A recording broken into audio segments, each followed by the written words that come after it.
Hello, everyone. Gobble, gobble, gobble. Happy almost Turkey Day. Whoop, whoop. This is Steph Lee and Jenn Lee. That was the woot woot. Yep.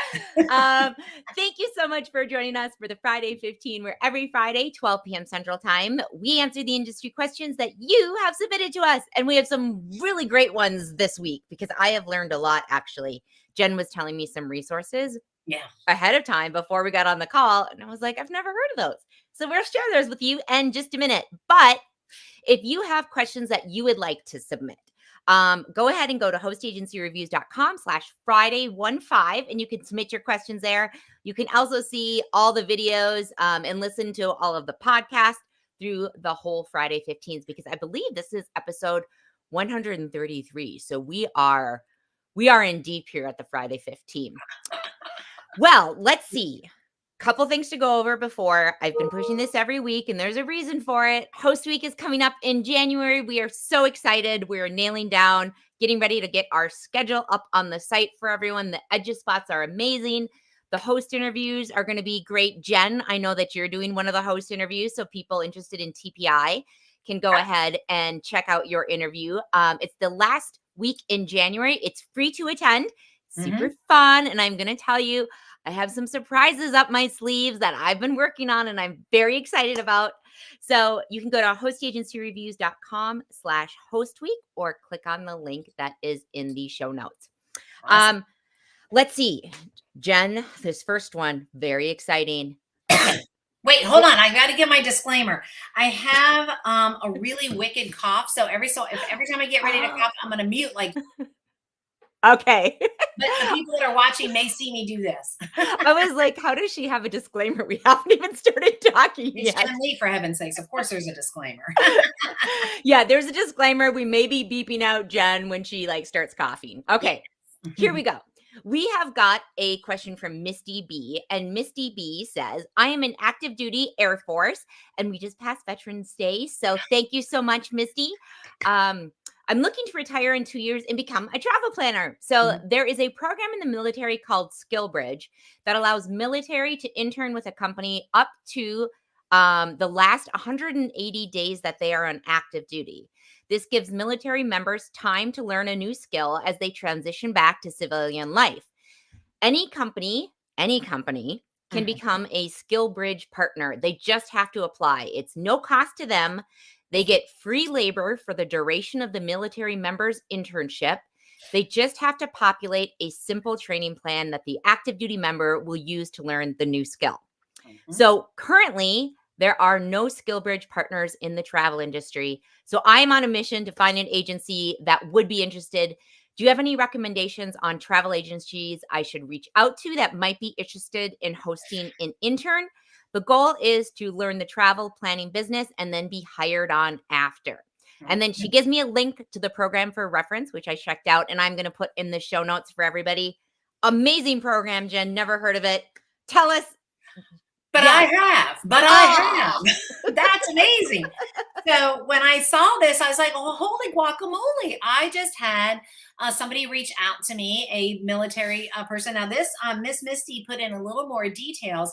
But yes, I've actually heard of this. So what we did and I've got to find out some more information because as a host agency at TPI, what we did was we talked to that individual advisor and said, what area of the world do you live in? Because we have 5,000 advisors all over the country.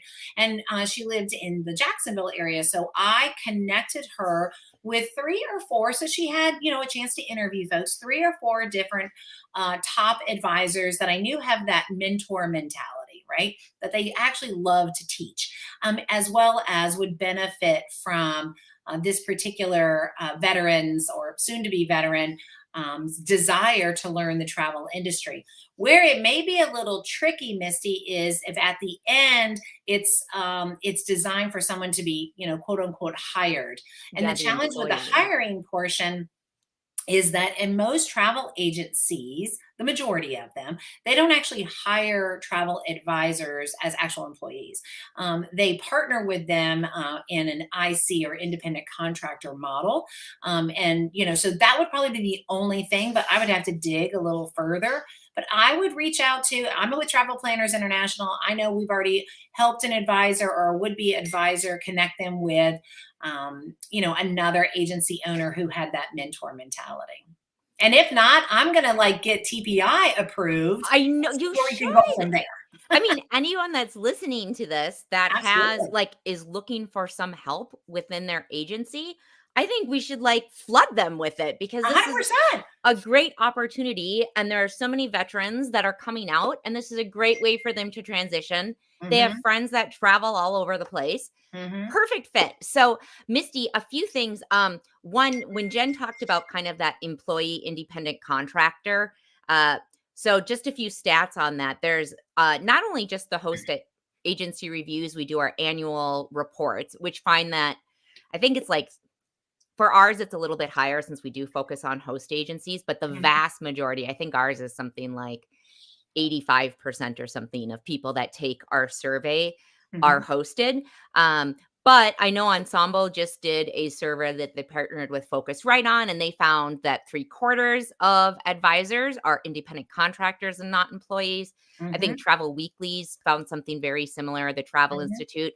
So that's kind of the stats around that. But if you are looking for an employee specific position, I would also check out the independent contractor model, though, because it gives you a lot of flexibility. Mm-hmm. But if you are looking for one, I know that if you All-Tour University, and Mm-hmm. All-Tour focuses more on incentive travel, if that's something, and corporate travel, production travel, if that's something that you're interested in, Mm-hmm. they have a training program that's all lined up already called But All-Tour. you know who else though, Steph, is ASTA. Go to asta.org, ASTA.org. They now have a kind of like a directory set up for folks that are looking to Ah, enter the industry. And there's 3 different types of downloads. Do you want to enter the industry by working with a travel partner? That would be a cruise line or a hotel or what have you. Do you want to enter the travel industry by being an employee for a travel agency, or do you want to launch your own travel agency, which is that independent contractor, where you're your own business owner? So she might be able to find there might be some job postings on that. yeah, check that out. And we also have our jobs board, Yeah. which has probably maybe has 10, 15 jobs listed there at any time. So I'll link to that as well. And then actually, let me share my screen because I'll show you. You can also sign up for weekly job alerts. Mm. Let's see. I think I'm sharing the right tab here. Okay. So if you go up here, you go under resources, find travel jobs. Right here on the right-hand side, there is a button to sign up for weekly See, job alerts. you can't see your line. Oh, Show did I me not the share sheet. it? Oh, Yeah. I was like, I don't see anything. not There you helpful. Okay. go. So go up to resources, go to travel jobs. Here's the button right here where you can sign up. We'll also link to that in the show notes. And then one thing to mention, because we were talking about employees, Misty, our employee report is just coming out.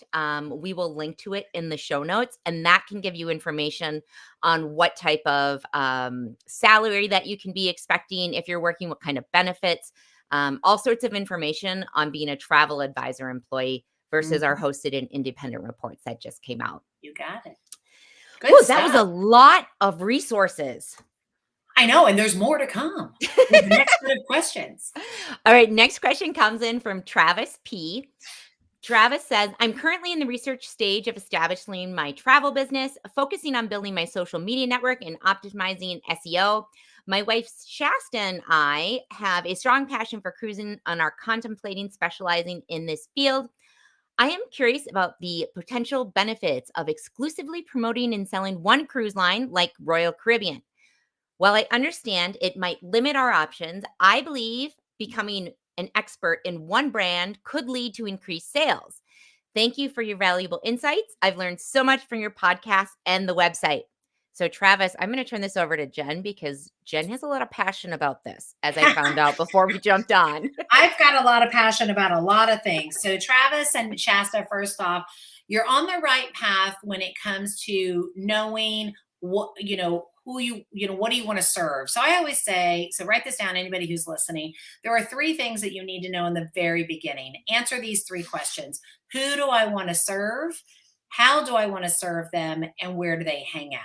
The who do I want to serve is, in your case, you're saying you want to serve people who love cruising, right? Or that you want to serve people who you want to introduce cruising to.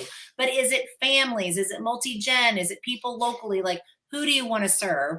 And then the second is, how do I want to serve them? And that's where that niche, which you're trying to, and you've kind of identified, we love cruising. I want to get more people cruising. So that's good.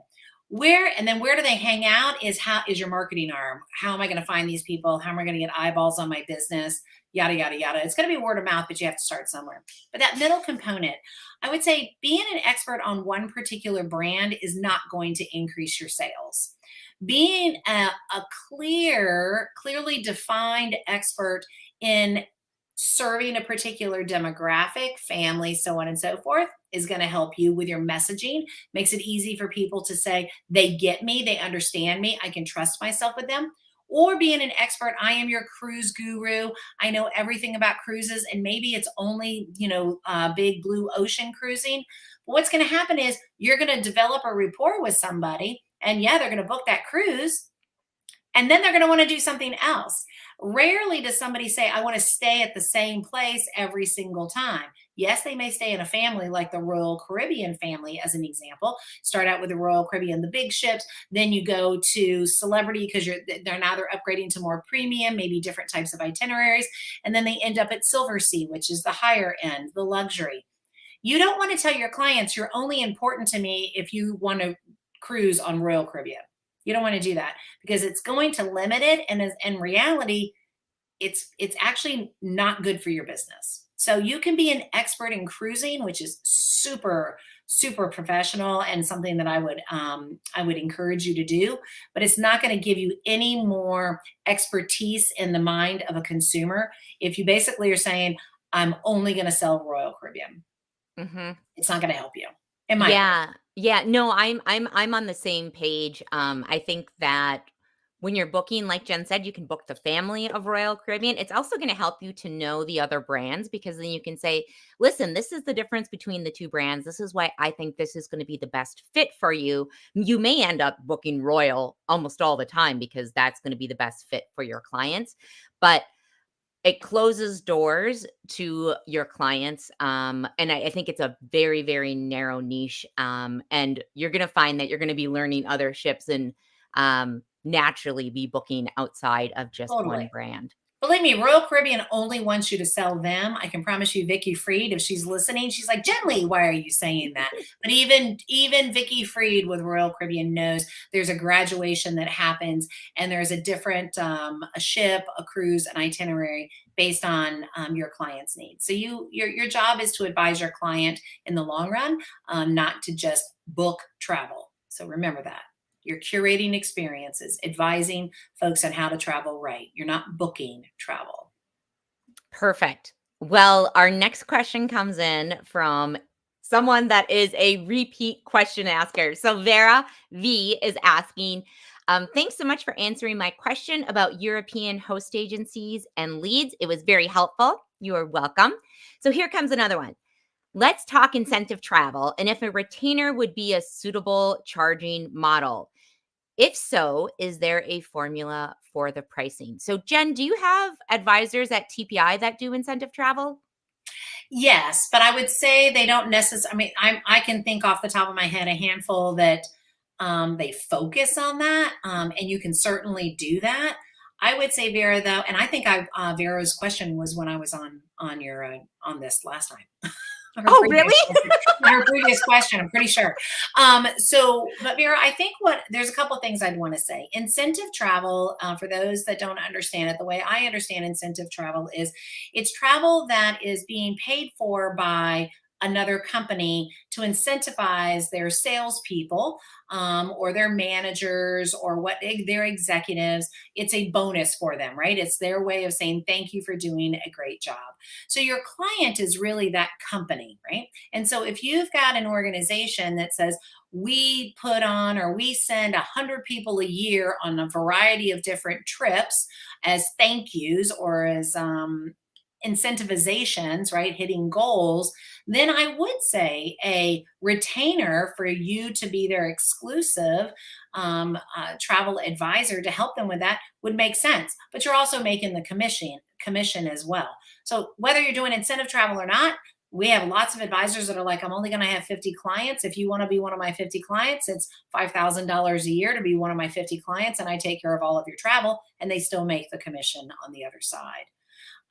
So I'm hoping that helps a little bit. I don't think there is a formula. I think it's you taking a look at the number of trips and humans that you're going to have to put on those trips Mm-hmm. per client, and then ask yourself what seems reasonable for the amount of work and 7 day a week job that you're having to fulfill that. If it's one client that does one 300 person trip, there's a big retainer that you probably want to take so that you're guaranteed that. And then, of course, you keep the commission. Yep, yep.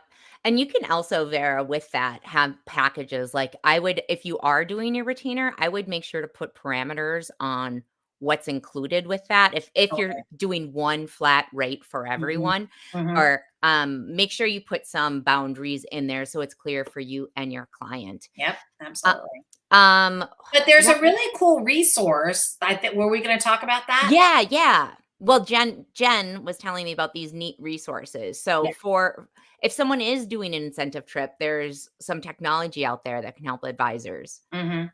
So there's a really cool company called Gift a Trip. And it's a program that allows you as a travel advisor to be able to go into, let's just say, a car dealership and say to the, have you ever heard, I'm sure you have, Stephanie, where a car dealership might say, buy the Maserati and we'll send you on a Ever cruise. No one has ever said that to No me. one has ever said, what about a Honda Accord? And we'll send you on Yes, a my two-night. 2006 Honda Element, they're like, "Steph." But people use those types of things as incentives for folks to purchase with them or do business with them or stick with them. So this company, Gift a Trip, hold on, No problem. We're gonna link to that in the show notes, by the way. was started by two ex cruise line executives or national account managers, Pam and Lori, and go to giftatrip.com. But basically, it gives the company a chance to give an incentive to their top salespeople. Here's a $2,500 gift card that's good towards a trip.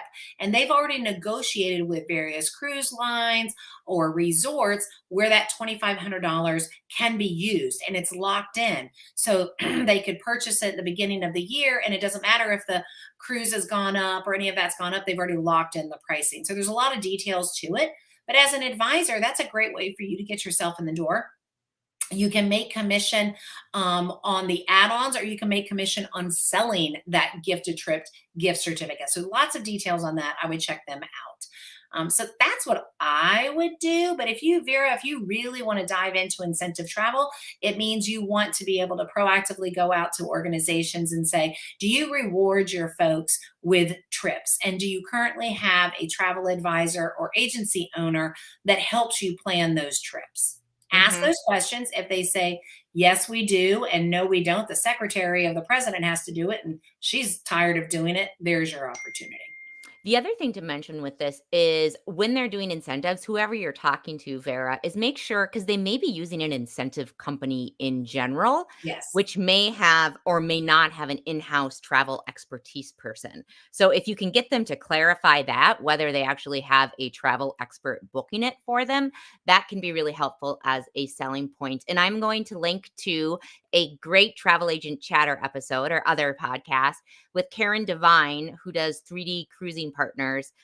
She was the top incentive salesperson for I think Celebrity and Royal Caribbean right before the pandemic. So she gives lots of great tips in there, Vera, that you may find useful, and maybe you can reach out to her and she can have some Love suggestions it. for you. Love it. Yeah, me too. This is such a fun one. There's This so was many really great good. Good, resources. great questions. Like I very different. Yeah, I love I it. know, I know. Well, I can't take any. Yeah, that's not me. So thank you all for sending in these amazing questions. Please keep them coming by going to hostagencyreviews.com/Friday15 because we love fun questions and ones that kind of make us think outside the box. So, Mhm. Jen, we are wrapping up our time together because it is Yay. time for Thanksgiving week. Uh, So if anybody is interested in chatting with you, wants to learn more about TPI, I'm going to link to your profile on Har. But you usually like the Facebook group, the Fiercely Forward, I know. Yes, yes. So give us what you want people to connect with you. Listen, if you want to talk to me directly, by all means, just send me an email directly. That's JENNL at tpionline.com, which will be in the show notes. But I really love to connect with people via our Fiercely Forward Facebook group. And that's not a TPI Facebook group at all. I launched it during the pandemic when I realized we just needed a place of motivation and inspiration, and maybe did some polls on how are you handling this. It's nothing negative. We don't talk about partners. Nobody's referencing or recommending anything. It's really about, hey, how do you fire a client, or how do you handle when your husband's really mad at you that you're texting at 10 o'clock in the morning? It's things like that. So go to Fiercely Forward Travel Advisor. Just type that into Facebook and request access, and make sure you say that you heard it here on Har, and I'll let you right in. Perfect. And you don't need to be a member of TPI. No, not at all. So yeah, join the group. Upcoming so we are taking next week off. It's Black Friday. I won't be shopping, but I will be indoor skydiving, which is very exciting. Super nice. But we'll be back the following Friday in December. So December 1st, December is the Friday 15 of G Adventures, because all we have is G Adventures in December. So if you aren't familiar with G Adventures, they are a small group tour operator company that does a lot of sustainable eco travel. If you have questions for them, I know we've gotten a couple in already, but if you have questions about G Adventures, something in the adventure space, small group tours, we will have Eduardo on to answer those questions. And you can again submit them at hostagencyreviews.com/Friday15. And I'll tell you what, because December 8th, which is in the middle, we do not have a co-host yet for December 8th. And so Jen and I would normally invite you, but I decided to go off on a limb here. I'm busy anyway. So she's busy. I knew she was busy. I've got our annual conference. Oh, fun. So I was thinking it would be fun to have somebody that listens to the Friday 15. If you would like to be a co-host, send me a note. Stephanie at hostagencyreviews.com. Let me know why you'd like to be a co-host. As if you're nervous about being on, you can tell from the way Jen and I talk, it's really casual. It's nothing to be nervous about. And we can get lots of great questions in for you. So let me know. Again, it's Stephanie at hostagencyreviews.com, and it is Friday, December 8th, 12 p.m. Central Time. So that is it, everybody. Don't forget to sign up for Host Week. We will link to it in the show notes. Have a wonderful Thanksgiving for those in the U.S. Thank you for joining us, Jen. You're welcome. We'll talk to you all, not next Friday, but the following Friday. Gobble, gobble. Gobble.